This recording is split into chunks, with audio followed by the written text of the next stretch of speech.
Welcome to the Queen's Foundation, Birmingham, where I'm studying a degree in theology, mission and ministry. For one of my assignments, I have to make a video and ask you to critically assess it. So I'd be really grateful if you watch the video and answer the questions that I've put in a survey and sent to you separately.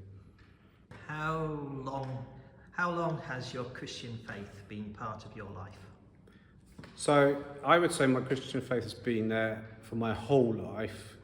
My dad is a Methodist local preacher. My mum was a Sunday school teacher. I've probably been to church every Sunday of my life from the age of 2 weeks old to when I was 13 or 14. So it's been there in the background all the time.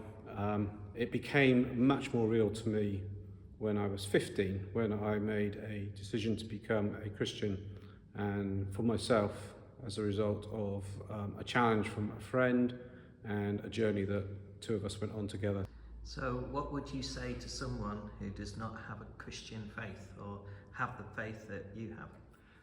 So I would probably say, because I wouldn't like to presume that I have something that's better than anybody else, or that I've made better decisions than anybody else, or that in some way my life is more blessed than anybody else. So I wouldn't tell somebody that what I have is better than what they have. All I would say is that for me, I cannot imagine trying to live my life without God in it, without Jesus in it, without the experience of the Holy Spirit in it, without that Christian story as being, it's now so much part of me that I can't imagine living without it. My life would be desolate. And I think what I would say to somebody who thinks this is all mumbo jumbo and, their life flows on quite nicely without it, and who am I to say it doesn't, is give some of it a try. Try praying, try dipping into church, or try dipping into listening to some music, try going out and looking at nature and just asking that question, is the wonder of this, the variety of it, the colour of it, the smells of it, is God in there somewhere? What have been God's fingerprints in your life? Oh, that's a really good question. I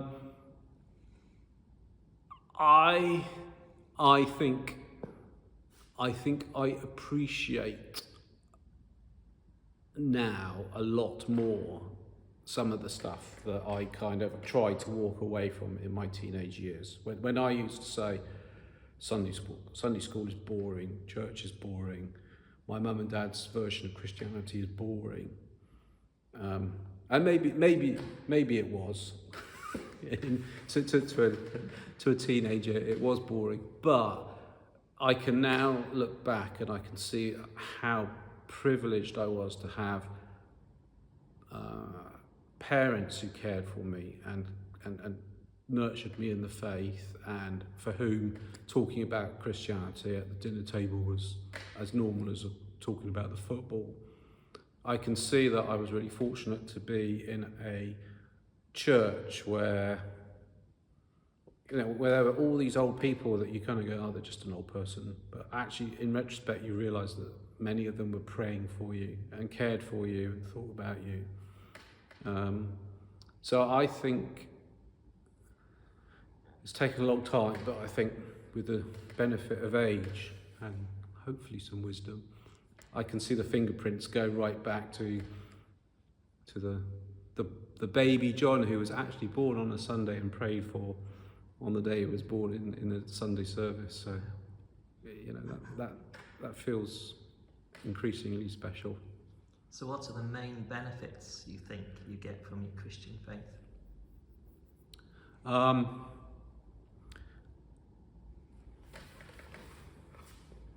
I think the overarching benefit is the assurance of being loved. I think not just the idea, but the knowledge inside, the confidence inside that the God who made everything, who sustains everything, actually loves me.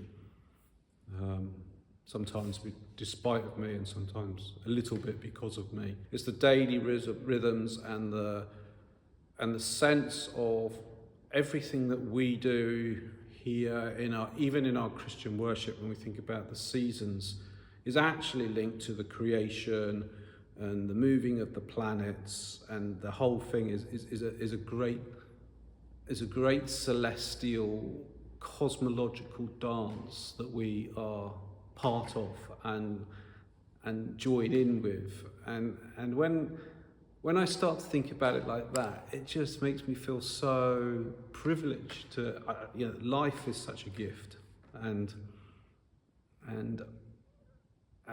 I guess my Christian faith allows me to express that in thanksgiving, the thanksgiving that I feel for that. And then, as I said earlier, it also helps me when things go badly wrong. So, I have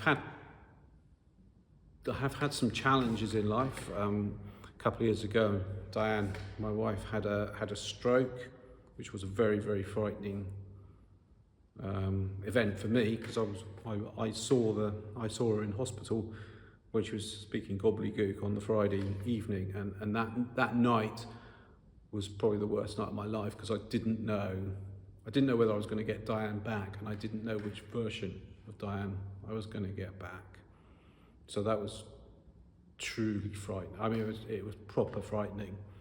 But in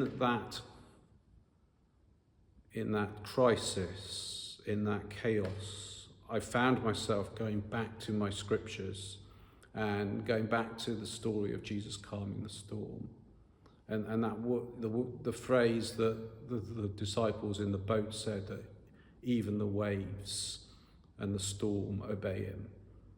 From that, I got at least a sense of peace and a calmness that whatever happened, it would be okay, that I could get through it, or we could get through it. So it's in the good times and the bad times, and thankfully, Diane has made a full recovery. Again, we're really, really privileged, because so many people prayed for Diane, and she's made a full recovery, so that's a real blessing. Do you ever doubt God? Yeah, I mean, some of those hard times, I've definitely doubted God. I can think of a particular time when that whole question of why is there so much evil in the world? Why do so many people, apparently innocent people, suffer? Why do so many children die prematurely? Why do so many people have such difficult lives? And the big things like earthquakes and famines and wars always make me go, well, there is a bit of where is God in all of that? So inevitably that causes doubts at some points in my Christian life, very severe doubts, enough to consider walking away. But what I've really found is, even when I feel that anger and that rage about the things that are bad in the world, that the best place for me to take that anger and that rage is to God in prayer. And I think that's one of the things I've discovered, is that God isn't a God of sort of fairy tales who, it's not and they lived happily ever after always. Sometimes it's God is just in the midst of all the pain and the rubbish in the world, and that's where we find God to be most intimately true to us, and that's been my experience. As I've gone on, I feel much more confident that I can go to God with my anger and my rage as much as I can with my worship and my thanksgiving and my praise. My catchphrase, if you like, is God is love, and in him there is no nothing but love. So God is love is absolutely my key piece of doctrine. If you took away everything else, I would have God is love would be the words that are on the stick of the rock that runs through me.